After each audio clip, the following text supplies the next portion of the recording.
Harvard University just spent millions of dollars to figure out what I've known for 15 years.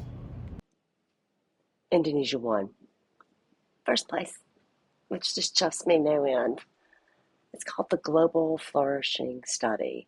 And unlike measures of happiness, which is just this ladder scale, basically a 0 to 10, the Global Flourishing Study is put out by Open Science, Baylor University, Harvard University, and of course the money people who are funding this. And it tracks across multiple areas of well-being to track flourishing, from social connection, of course financial stability, physical and emotional well-being, I say connection to others. And so it's tracking a lot more than just happiness.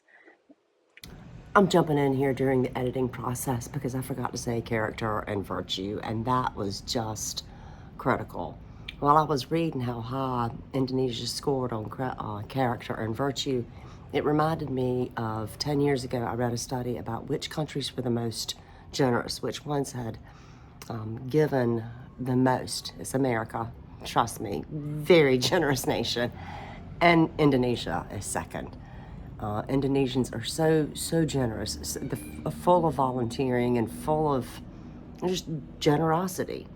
You feel it a lot when you live here. You feel it from region to region, like how generous Bali is to Sulawesi and how generous that island is to that island. A volcano erupts somewhere, and of course there's outpouring from all the other nations of the world, but no, it's how much each state or each island or each region supports the other region. They're just character and virtue was a very relevant part of the study, and very relevant, I think, again, to Indonesians, because really relevant to their flourishing index.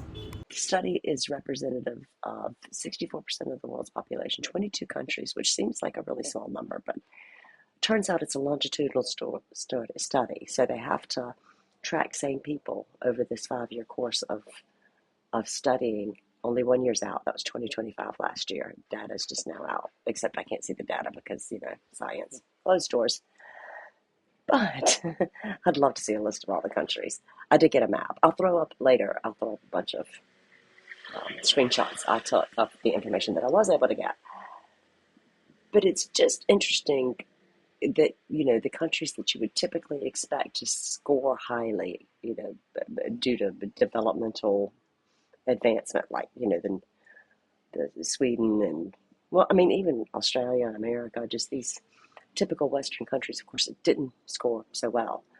A lot of sub-Saharan African countries that I would have liked to have seen represented were not. Again, I'm assuming because it's a longitudinal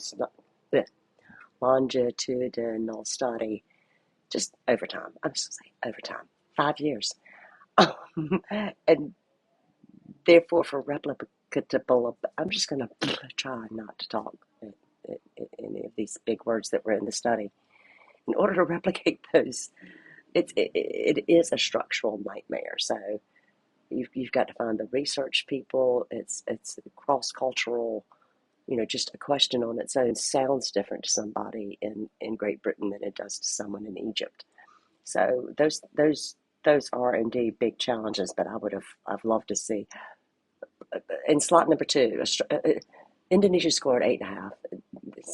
Spot number 2 was Mexico, and then the Philippines. So it's that was interesting as well. There are these median income level developmental countries, not ones at the very, very bottom, not ones at the very, very top. They did go within the demographics within each region they studied. They went through different socioeconomic and age demographics so that they get a cross spectrum within the countries where they had set the study up properly. In addition to the life satisfaction, close family relationship, close relationships in general, not just family, but there's also religion and spirituality.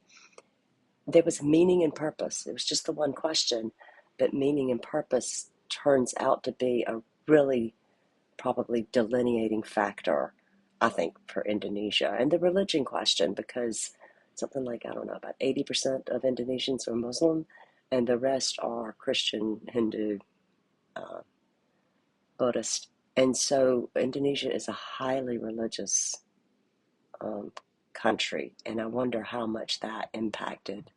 So a lot of it has to do. The study did not say this. I am, but how not happy you, hopeful maybe, because it's not just about whether or not you can put food on the table. Although economic stability was one of the questions as well. I think I said that. So it'll be interesting to see how this changes over time. I wish I had access to the data because I would have wanted to see things like um, old versus young. Oh, and marriage. The countries that are higher, countries with a higher marriage rate. There are very few single parent households in Indonesia. So marriage was another factor that apparently played into this global flourishing study. So, and meaning and purpose. I love that. Meaning and purpose. I think with AI that question is going to become increasingly relevant. Um, and I'm just proud of Indonesia. Number one. Yeah, I could have told you that. I could have told you.